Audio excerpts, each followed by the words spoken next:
I'm not getting divorced. I'm ending them.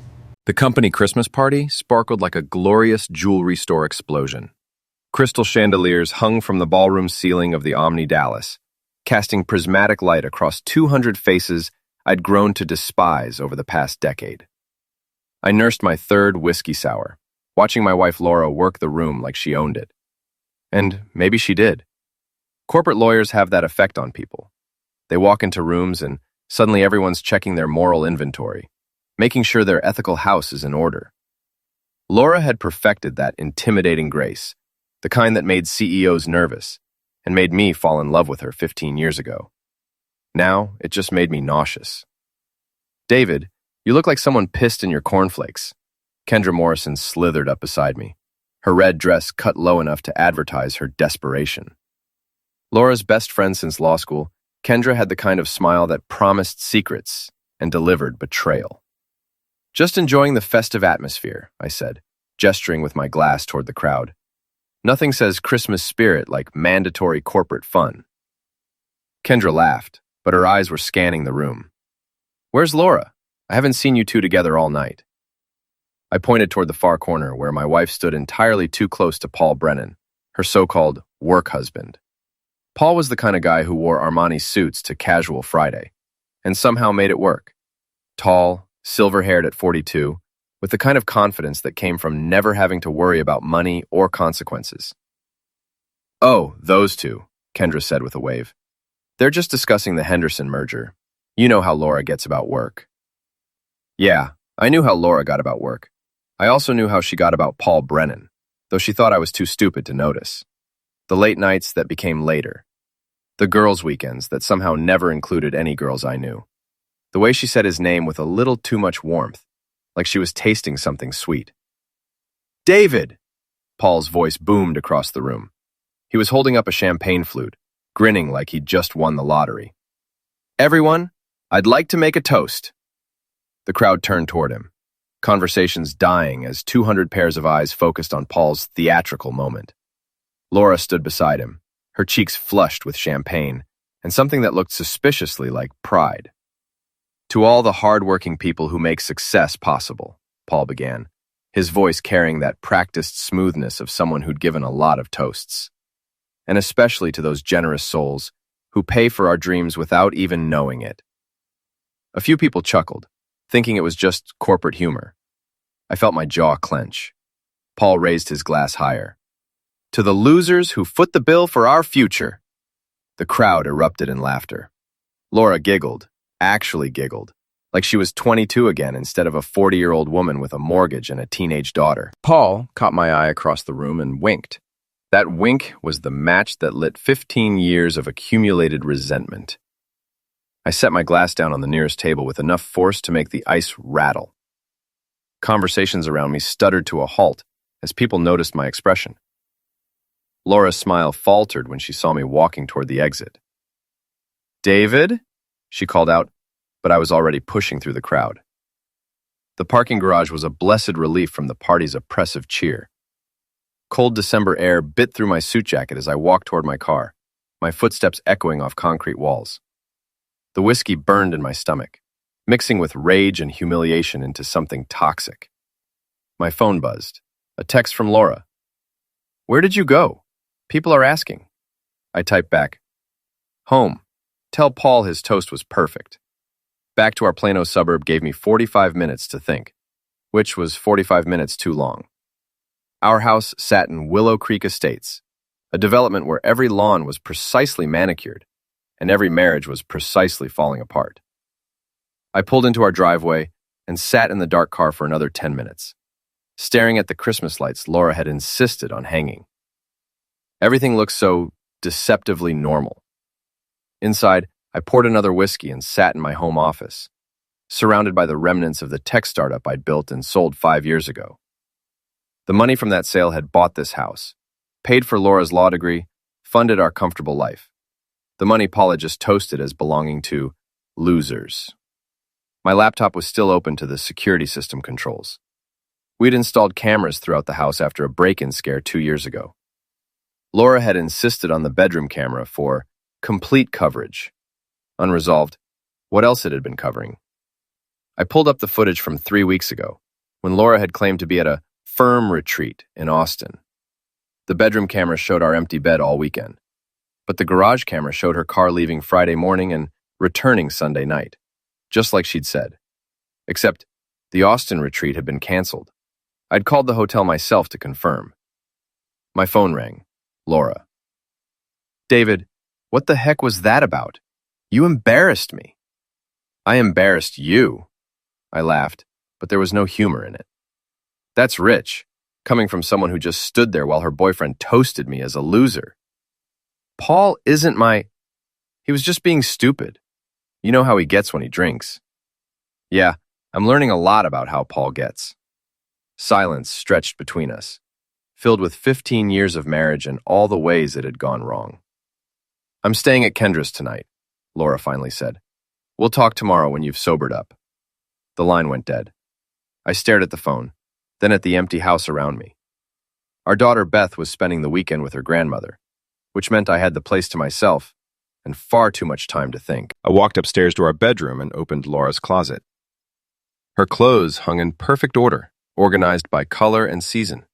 I'd always admired her attention to detail, the way she planned everything down to the smallest element. That's when I found the box. Hidden behind her winter coats, pushed back into the corner where I'd never have reason to look, was a small cardboard box from Victoria's Secret. Inside were 3 sets of lingerie I'd never seen, all in red silk and black lace, all with the tags still on. Underneath the lingerie was a burner phone. I powered it on with shaking hands. The message history made my stomach drop through the floor. Months of texts between Laura and Paul, planning meetings, sharing inside jokes, making promises that had nothing to do with legal work. The most recent message was from yesterday. Can't wait for tomorrow night. D will never suspect anything. He's too busy playing with his computers to notice what's happening right in front of him. Plural response. Poor bastard. At least he's useful for something. I sat on our bed, holding the evidence of my wife's betrayal and my own stupidity. 15 years of marriage, and I'd been reduced to a punchline at my own expense. But as I scrolled through more messages, reading about their plans and their jokes and their complete contempt for me, something cold and calculating settled in my chest. They thought I was stupid. They thought I was weak. They were about to learn how wrong they were. I picked up my phone and dialed a number I hadn't called in years. Manny's gym, a gravelly voice answered. Manny, it's David Chen. I need to ask you something. Jesus, David, it's been what, 3 years? How you been? I've been better. Listen, you always told us in the ring that the key to winning wasn't being stronger than your opponent. That's right. It's about hitting where it hurts most, then hitting again before they recover. Why? I looked at the burner phone in my hand, at the lingerie scattered across our bed, at the Christmas lights blinking cheerfully outside our window. Because I'm about to get in the biggest fight of my life, and I'm outnumbered. Mayers was quiet for a moment. You need to come in tomorrow. We'll talk. After I hung up, I carefully put everything back exactly where I'd found it. Laura's secret would stay secret for now, but not forever. I had planning to do. Manny's boxing gym occupied a strip mall space between a payday loan office and a place that sold discount mattresses. It smelled like sweat, leather, and the kind of honest desperation you couldn't find in Plano suburbs. I hadn't been here since selling my company, when I'd had more time for things like staying in shape and pretending my marriage was solid. Manny Gutierrez looked exactly the same. Compact, weathered, with hands that had seen too many fights and eyes that had seen too much BS. He was rapping his knuckles when I walked in, preparing for his morning workout despite being 63 years old. You look like heck, he said without looking up. Thanks, that's exactly what my ego needed to hear. Your ego's not what needs work. He finished with the rapping and turned to face me. Tell me what's going on. I gave him the abbreviated version, the toast, the discovery, the months of lies. Manny listened without interruption, occasionally nodding like he'd heard variations of this story before. So what do you want to do about it? He asked when I finished. I want to destroy them. That's not a plan. That's an emotion. Emotions get you knocked out. He walked over to the heavy bag and threw a combination that made the whole thing shudder. You want revenge? You need strategy. You need to think like a fighter, not like a victim. Okay, what would a fighter do? First, you study your opponent. Find their weaknesses. Figure out what they value most. Then, threaten it. Another combination, harder this time. Second, you don't telegraph your punches. They can't defend against what they don't see coming. Discharged, I spent an hour hitting the bags, working out months of frustration and humiliation. By the time I left, my hands were raw and my head was clearer than it had been in years. My next stop was downtown Dallas, to the office of Janice Torres, the lawyer who'd handled my company sale. Janice operated out of a sleek high-rise that made Laura's firm look like a strip mall legal clinic. She was 55, sharp as a razor, and had a reputation for making her clients' problems disappear. "David," she said, gesturing me into her corner office. "This is unexpected. What can I do for you?" "I need to understand my options in a divorce." Janice's expression didn't change, but she leaned back and for the others. "I see. Are we talking about an amicable separation or—" "We're talking about war." Shell opened her laptop and pulled up a file. "Let me review your prenup." Laura and I had signed a prenuptial agreement before our wedding, mostly at the insistence of her father, who'd never thought I was good enough for his daughter. At the time, it had seemed like a formality. Neither of us had significant assets, and we were planning to build a life together. "Interesting," Janice murmured, scrolling through the document. "This has a morality clause." "A what?" Section 12, paragraph 3. If either party engages in behavior that brings public embarrassment or professional discredit to the other, the offending party forfeits their claim to marital assets. She looked up at me. "Did you know this was in here?" "I signed it 15 years ago. I barely remember what I had for breakfast." "Well, it's there. And if you can prove adultery, especially if it involves her professional life, Laura could walk away with nothing." Define prove. Negligence. Documentation. Witnesses. Evidence that would hold up in court. Janice closed the laptop. "But David, this kind of divorce gets ugly fast. Are you prepared for that?" I thought about Paul's wink, about the burner phone, about months of being treated like a fool in my own marriage. "I'm prepared for whatever it takes." I hired Marcus Webb, a private investigator Janice recommended. Marcus was the opposite of every PI stereotype. Young, clean-cut, with a degree in computer science and a background in corporate security. He operated out of a modest office in Addison, surrounded by monitors and surveillance equipment that looked like something from a spy movie. "Adultery cases are bread and butter," he said, reviewing the information I'd provided. "But you need to be careful about how we gather evidence. Texas is a one-party consent state for recording, but there are still privacy laws to consider. What can you do? Allergies, I can follow them. Document their meetings, photograph public displays of affection. If they're meeting in hotels or at his apartment, I can establish a pattern of behavior." He pulled up a map on one of his monitors. "You said they frequent a wine bar downtown?" "Meridian Wine Lounge. Thursday nights, usually around 7. I'll start there. But David, this is going to take time. Good evidence requires patience." "How much time?" "Give me 2 weeks. By then, I'll have enough to either confirm your suspicions or put them to rest." I didn't need 2 weeks to know what he'd find, but I needed the documentation to make it official. That evening, Laura came home around 8, carrying takeout from our usual Thai place. She moved through our kitchen like nothing had changed, chattering about her day while I sat at the island, watching her perform the role of faithful wife. "How was your day?" she asked, setting out containers of pad thai and green curry. "Productive. I had lunch with Janice Torres." Lush's hand paused over the curry container. "Your lawyer? Why?" "Just discussing some business investments. Nothing major." Relink relaxed, but I caught the moment of tension. Guilty conscience had a way of making people paranoid. "Paul felt terrible about last night," she said, not meeting my eyes. "He wanted me to apologize for him. You know how he gets when he drinks." "Yeah, you mentioned that. He seems to drink a lot around me. He's going through a rough patch. His divorce was finalized last month, and he's been acting out. Paul's divorce. Another piece of information to file away. We ate dinner in relative silence, Laura scrolling through her phone while I planned her destruction. It was almost peaceful, this last pretense of normal married life. After dinner, I retreated to my office while Laura watched television. I spent the evening researching Paul Brennan, learning everything I could about the man who'd been sleeping with my wife. Paul had joined Laura's firm 18 months ago, hired away from a Houston practice after his divorce from his first wife. He specialized in corporate mergers, which explained how he and Laura had started working together. His social media showed the typical lawyer lifestyle: expensive restaurants, weekend trips, photos with other attorneys at various professional events. What interested me more was what wasn't there. No pictures of family, no mentions of children, no evidence of any life outside work and social climbing. Paul Brennan was the kind of man who measured success by the number of people who envied him. That gave me an idea. I pulled up the employee directory for Laura's firm and started making a list.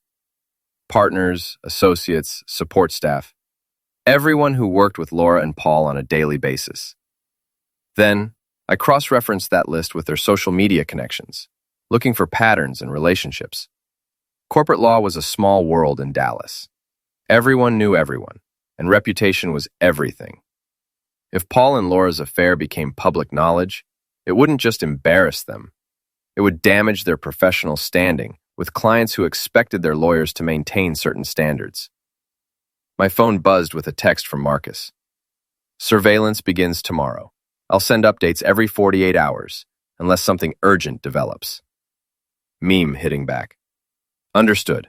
One question. Can you look into Paul's financial situation?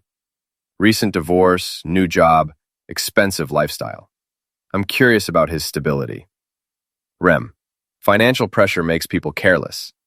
After Laura went to bed, I sat in my office planning the next phase. Manny was right. This wasn't about emotion. It was about strategy.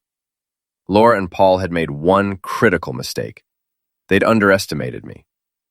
For 15 years, I'd been the reliable husband, the steady provider, the man who paid the bills and didn't ask too many questions. They'd grown comfortable with my predictability. But predictable didn't mean stupid, and reliable didn't mean weak. I opened my laptop and started typing an email to Beth's school counselor, requesting a meeting to discuss family changes that might affect her academic performance. If this was going to get ugly, and it was, I wanted to make sure my daughter had support. Then, I opened a new document and began writing down everything I knew, everything I suspected, and everything I planned to do about it.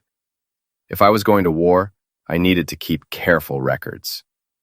The last thing I did before going to bed was check the security cameras. Laura was asleep in our bedroom, her phone charging on the nightstand next to the burner phone I wasn't supposed to know about. She looked peaceful, innocent even, like the woman I'd fallen in love with all those years ago. Too bad that woman was gone. Marcus's first report arrived exactly 48 hours later, delivered through an encrypted email that made me feel like a character in a spy novel. The photos were devastating in their clarity. Laura and Paul at Meridian Wine Lounge, sitting in a corner booth with their heads close together, Laura's hand on Paul's arm, Paul's fingers tracing patterns on the back of Laura's hand, the kind of intimate gestures that had nothing to do with legal work. More damaging were the photos from the Marriott downtown. Laura entering the hotel at 2:30 p.m. on a Wednesday, Paul arriving 15 minutes later, both leaving separately around 5 p.m. Laura looking satisfied and Paul looking smug. They're not being particularly careful, Marcus noted in his report. Either they're overconfident or they want to get caught. I'm betting on overconfident. The financial background check on Paul was equally illuminating. His divorce had cost him significantly more than expected. His ex-wife had gotten the house, half his retirement, and substantial alimony. Combined with his expensive lifestyle and the salary cut from switching firms, Paul was living paycheck to paycheck despite his six-figure income. That explained his interest in Laura. She wasn't just an affair, she was a potential solution to his financial problems. I forwarded the report to Janice, then drove to Beth's school for my meeting with her counselor. Beth was 17, a senior focused on college applications, and blissfully unaware that her parents' marriage was imploding. I wanted to keep it that way as long as possible. "Mr. Chen," Mrs. Patterson said, gesturing me into her office. "Thank you for coming in. You mentioned some family changes. My wife and I are having some difficulties. It may lead to separation, possibly divorce. I wanted to make sure Beth has support if she needs it." Ms. Patterson nodded sympathetically. "These situations are always challenging for teenagers. How is Beth handling it so far?" "She doesn't know yet. We're trying to work things out." The lie came easily. I'd been practicing variations of it all week. "But if things change quickly, I want her to know she has someone to talk to." "Of course. Beth is a strong student with good friends. She'll get through this." Mrs. Patterson made some notes in Beth's file. "Is there anything specific I should watch for?" "Just the usual signs of stress. Changes in grades, social withdrawal, that kind of thing." I drove to my old office building in Richardson. I'd kept a small space there for consulting work, though mostly I used it as an escape from domestic life. Today, I needed somewhere private to make phone calls. The first call was to Tom Bradley, CEO of Meridian Financial, one of Laura's biggest clients. Tom and I had met at various corporate events over the years, the kind of superficial business friendship that Dallas thrived on. "David, how's retirement treating you?" "Can't complain. Listen, Tom, I wanted to give you a heads up about something. There might be some personnel changes at Laura's firm that could affect your account." "Oh? What kind of changes?" "I can't go into details, but there's been some unprofessional conduct involving Laura and one of her colleagues. Nothing illegal, but the kind of thing that makes clients nervous." Crimson was quiet for a moment. "Are you talking about Laura specifically?" Sluggish. "I'm just saying you might want to keep an eye on the situation. Make sure your interests are protected." Revenge. "I appreciate the heads up. These lawyers think they're untouchable sometimes." The second call was to Jennifer Walsh, a partner at a competing firm who'd been trying to poach Laura for years. Jennifer and I had met at the same corporate events, and she'd always been friendly in that calculating way of successful attorneys. "David, what a pleasant surprise. How can I help you?" "I'm calling because I know you've been interested in Laura's work. You might want to know that she's going to be available soon." "Alvarez? Available? Is she leaving Morrison and Associates?" Fleming. "Let's just say her situation there is becoming complicated. Personal issues affecting professional relationships, if you know what I mean." "I see. Well, if she's looking for a change, I'd certainly be interested in talking. You might want to wait a few weeks before reaching out. Let the dust settle." By the end of the day, I'd made 6 similar calls to clients, competitors, and colleagues. Not saying anything directly, just planting seeds of doubt and curiosity. In the legal community, reputation was everything, and rumors had a way of growing into facts. That evening, Laura came home late again, claiming she'd been working on a brief that couldn't wait. She looked tired but satisfied, the way she used to look after particularly successful days in court. "How was your day?" she asked, kissing my cheek with lips that had probably been on Paul Brennan hours earlier. "Quiet. I had lunch with Tom Bradley." Relinquist's expression sharpened. "Tom Bradley? Why?" "He's thinking about investing in a tech startup. Wanted my opinion on the market." Another lie, delivered with the same casual tone I'd used to discuss the weather. "What did you tell him?" Pretext, that he should be careful who he trusts with his money. Due diligence is everything. Saddam nodded, but I could see her mind working, trying to figure out if there was a hidden meaning in my words. "Speaking of trust," I continued, "Paul called earlier. Something about needing to talk to you urgently." "He called here? Why didn't he call my cell?" "He said he'd been trying your cell, but it went straight to voicemail. Seemed pretty worked up about something." Checked her phone, frowning. "That's weird. I've had it on all day." Of course she had, but the burner phone had been turned off since yesterday, which Paul wouldn't know, since I was the only one who knew it existed. "Maybe it's a network issue," I suggested. "You should probably call him back." Laura excused herself and went upstairs to make the call. I followed quietly, positioning myself where I could hear her side of the conversation. "Paul? David said you called—" "No, my phone's been working fine." "What do you mean? Someone's been asking questions." "Who would be asking about us?" We've been careful. No, David doesn't suspect anything. He's been completely normal. Well, maybe a little distant, but he's always moody this time of year. Offensive another pause, longer this time. You're being paranoid. Nobody knows anything. Fine, we'll be more careful. But Paul, we can't just stop seeing each other. Not now, when we're so close to making this work. Making what work? I filed that question away for later investigation. I love you too. We'll figure this out. Tomorrow night? I'll tell David I'm working late again. Okay, I'll see you then. Laura came back downstairs looking troubled.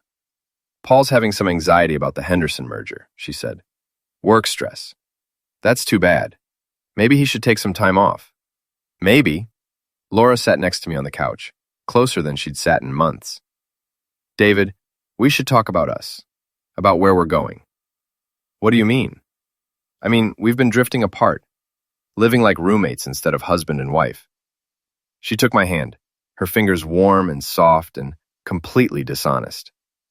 I want us to work on our marriage. The performance was flawless. Concerned wife, recognizing problems, wanting to fix things, willing to put in effort. If I hadn't known about Paul, about the hotels, about the months of lies, I might have been moved by her sincerity. What did you have in mind? I asked. Maybe we could go away for a weekend. Just the two of us. Remember how we used to do that? That sounds nice. When were you thinking? After the holidays? January, maybe? When work slows down? January. After she'd had time to figure out her next move. Probably after she'd decided whether to leave me for Paul or just continue the affair indefinitely. Sure, I said. Let's plan something. Laura smiled and squeezed my hand. I'm glad. I know I've been distracted lately with work, but you're important to me. Our marriage is important. She went to bed early, claiming exhaustion. I waited until I heard her breathing settle into sleep patterns, then crept upstairs to check on her. Laura was curled on her side, looking younger in sleep, almost innocent. The burner phone sat on her nightstand, charging silently. I took photos of it with my own phone, documenting its presence, then carefully checked her recent calls. 3 missed calls from Paul, all made during the time she'd claimed her phone was working fine. Back in my office, I sent Marcus an update. They're getting nervous.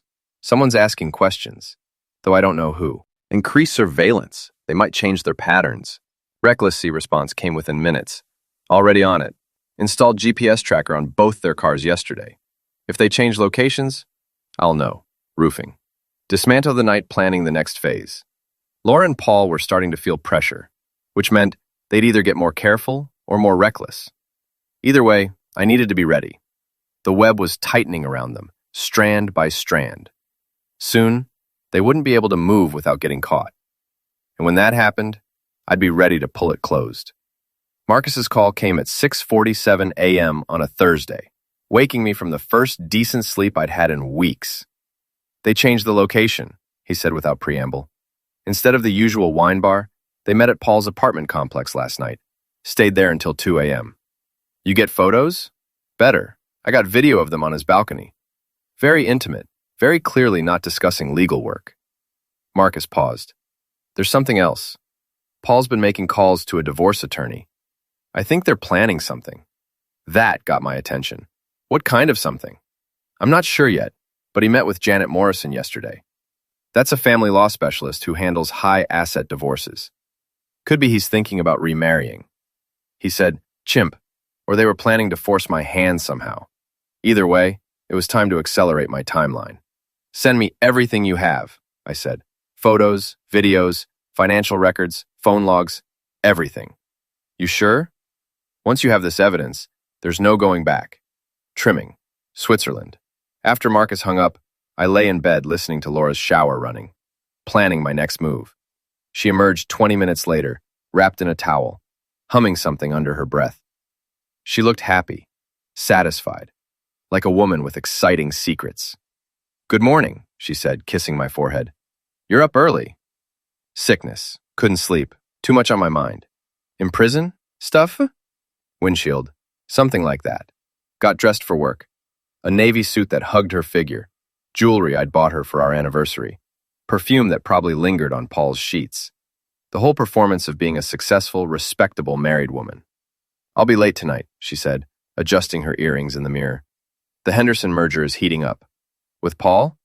Deadliest. It's a big team effort." Watched her lie to my face with practiced ease and felt the last remnants of love finally die. Whatever we'd had, whatever we'd built together, was gone. Now there was only the end game. After Laura left, I drove to Janice's office with Marcus's evidence file. Janice reviewed the photos and videos with professional detachment, occasionally making notes. "This is solid," she said finally. "More than enough to invoke the morality clause. But David, are you sure this is how you want to handle it? Once we file these papers, it becomes public record." "That's exactly what I want. Laura's going to fight back. She's a good lawyer, and she'll have Paul helping her. This could get very ugly. It's already ugly.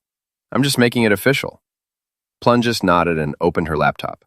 "I'll have the papers drawn up by tomorrow. But I want you to think about something. What's your end game here? What do you actually want to achieve?" "I lose everything they think they're gaining from this affair. I want Paul to realize that Laura comes with a price he can't afford. And I want Laura to understand that actions have consequences. Relentless, in other words. Justice." That afternoon, I drove to Kendra's office. Laura's best friend worked for a marketing firm in uptown Dallas, in one of those glass towers that looked impressive, but felt soulless. Kendra's office was on the 15th floor, with a view of the city that probably cost the company extra. "David!" Kendra seemed genuinely surprised to see me. "What brings you downtown?" "I wanted to talk to you about Laura." Kendra's expression shifted slightly, becoming more guarded. "What about her?" "I know about Paul."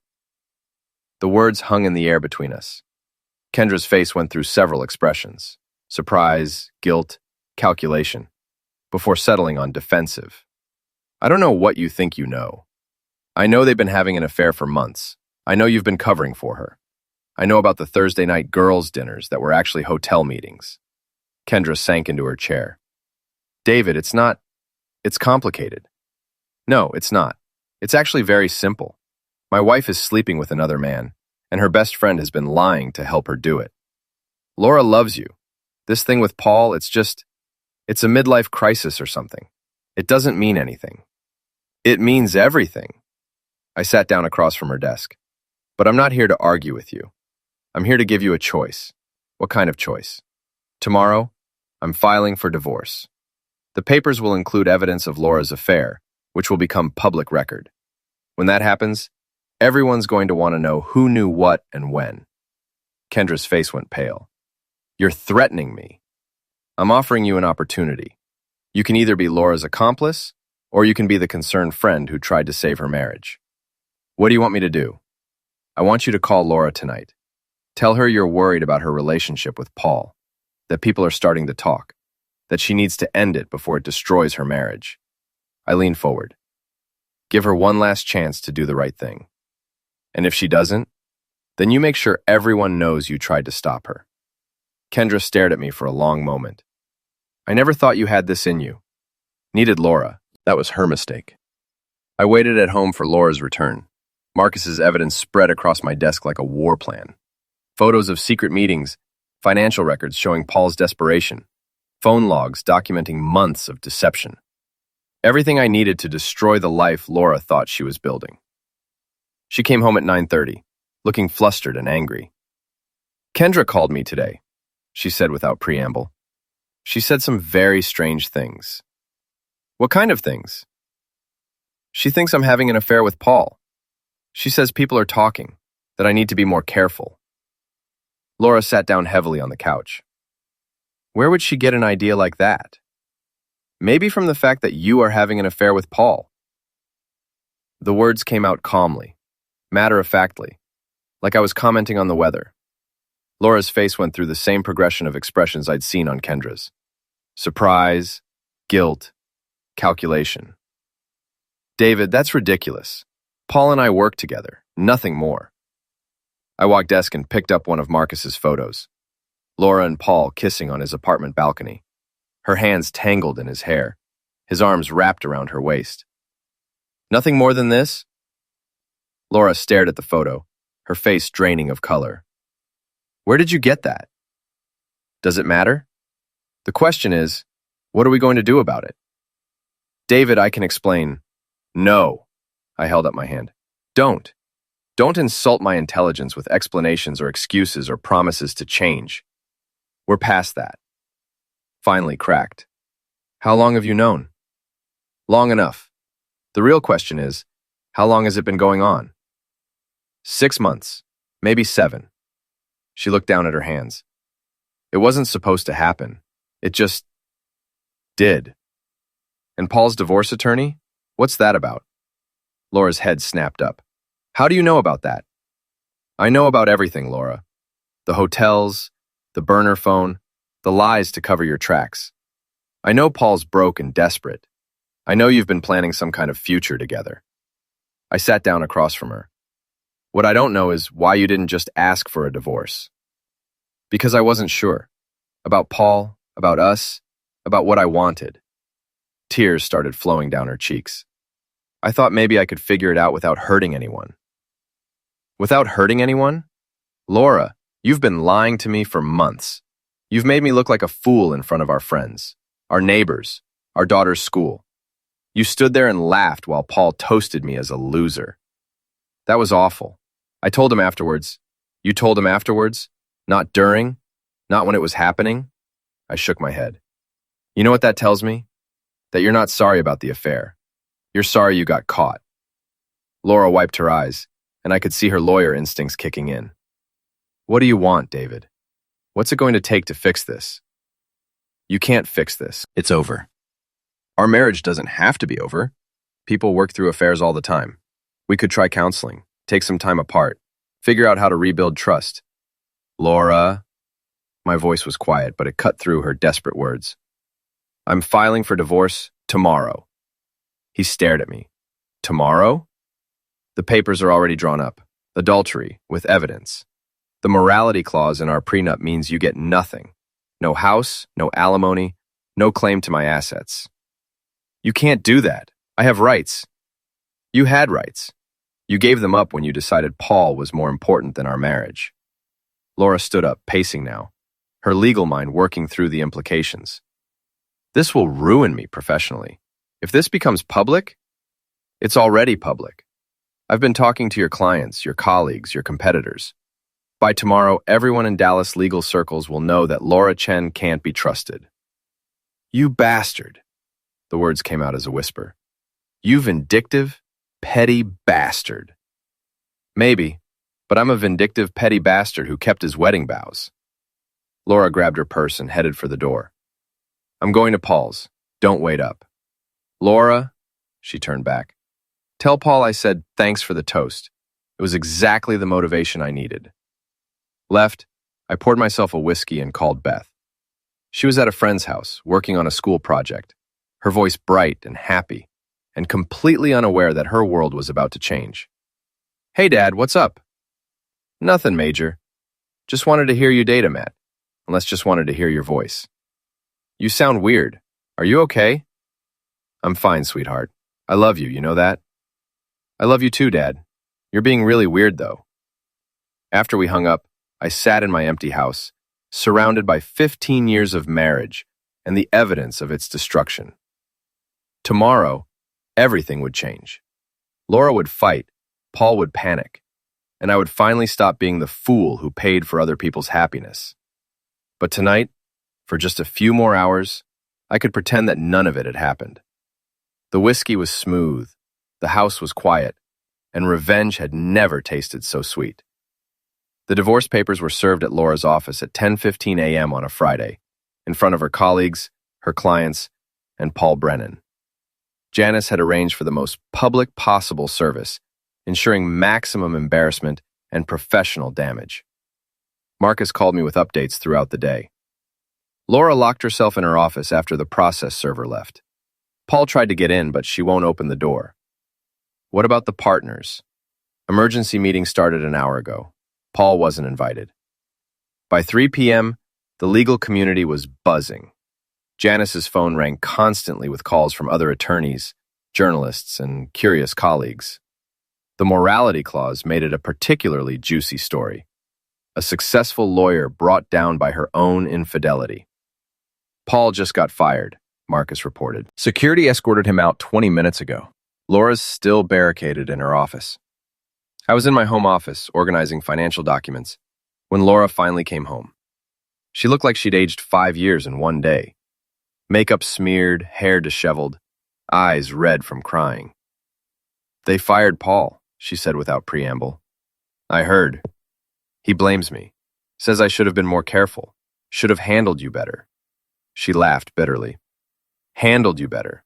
Like you're some kind of problem to be managed. Isn't that how you've been treating me?" Laura slammed into a chair. "The partners want my resignation by Monday. They're calling it voluntary departure to pursue other opportunities. But everyone knows what it really means. What about your clients? Theft. Gone. Tom Bradley called this morning to terminate our contract. Said he couldn't work with someone who showed such poor judgment." She looked up at me with something like admiration. "You planned this perfectly. From watching you work. You always said preparation was everything. So what now? You've destroyed my career, my reputation, my relationship. Are you satisfied?" "Not yet." Lama's phone rang. She glanced at the caller ID and winced. "It's Paul."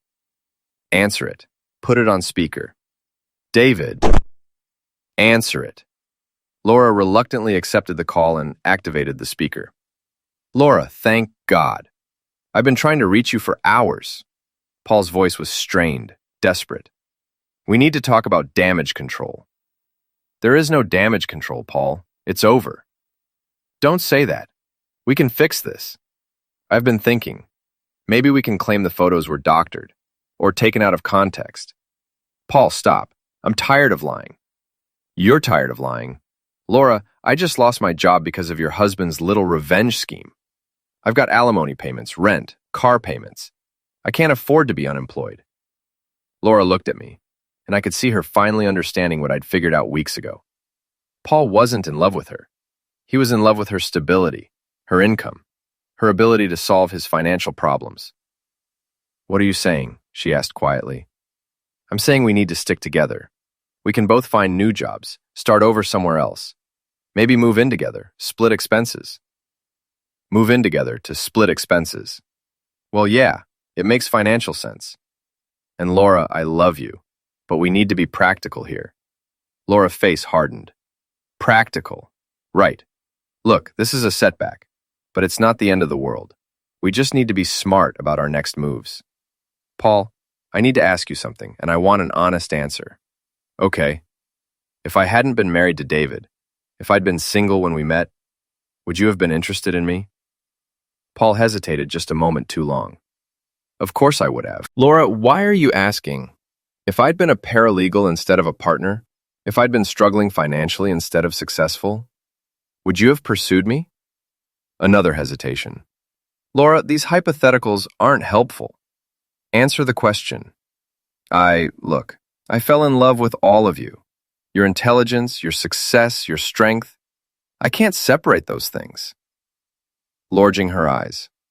"You fell in love with my bank account. That's not fair. Isn't it?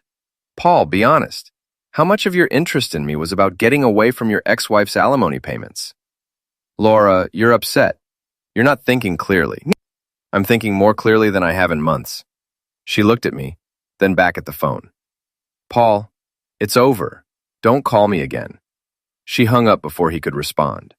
We sat in silence for several minutes. Outside, our neighbors were going about their normal Friday evening routines. Kids playing in yards, parents coming home from work, the comfortable rhythms of suburban life continuing despite the destruction of our marriage. "He never loved me," Laura said finally.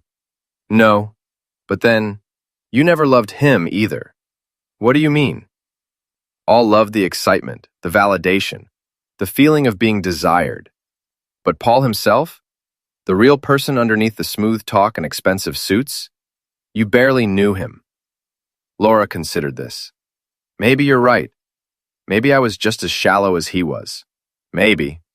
I know this is probably pointless, but I need to say it. I'm sorry." Not sorry I got caught. Sorry I did it. Sorry I threw away 15 years for 6 months of feeling young again. I appreciate that. Thing chance? No. She nodded, accepting the finality. What happens now? Now you find a new job, probably in another city. You start over.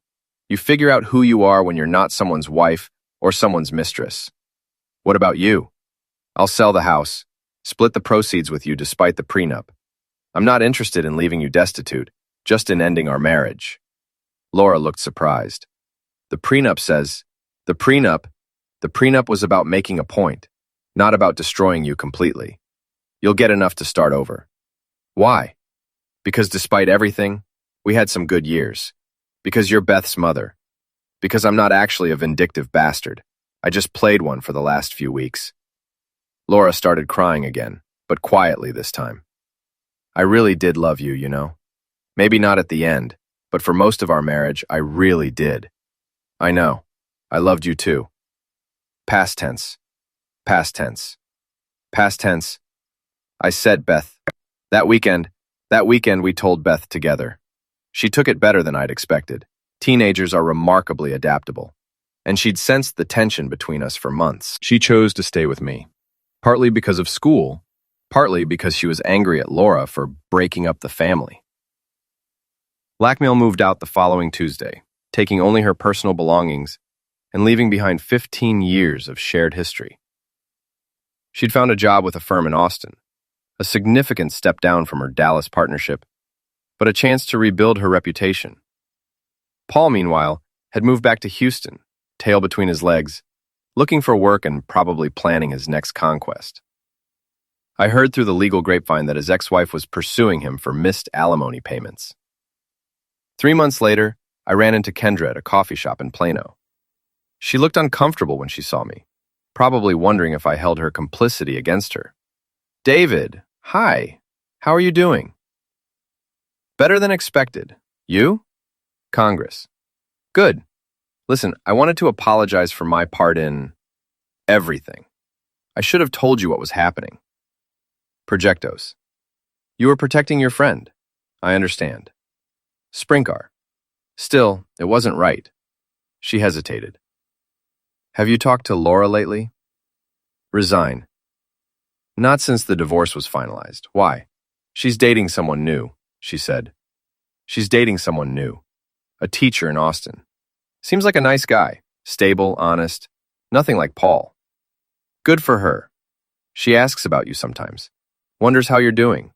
Whether you're happy. Tell her I'm fine. Tell her I hope she's learned something from all this. What about you? Have you learned anything? As I drove home to my smaller house in Richardson, to my simpler life, without the complications of marriage and betrayal and revenge. I learned that I'm stronger than I thought I was. I learned that sometimes the only way to win is to be willing to lose everything. And I learned that revenge is a dish best served with careful planning and excellent legal advice. Kendra laughed despite herself. You've changed. Maybe. Or maybe I just stopped pretending to be someone I wasn't. That evening, I had dinner with Beth before she left for her senior prom.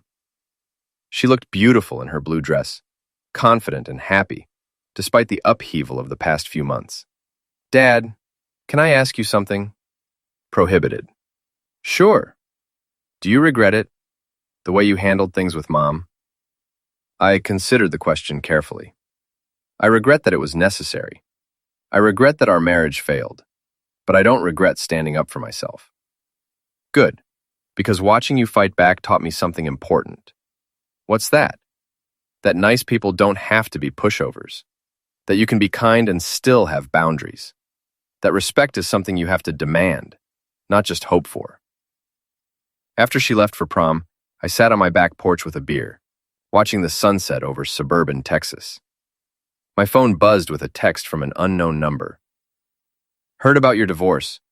If you're ever ready to start dating again, call me. Jennifer Walsh. Deleted the message without responding. Maybe someday I'd be ready for another relationship, but not yet.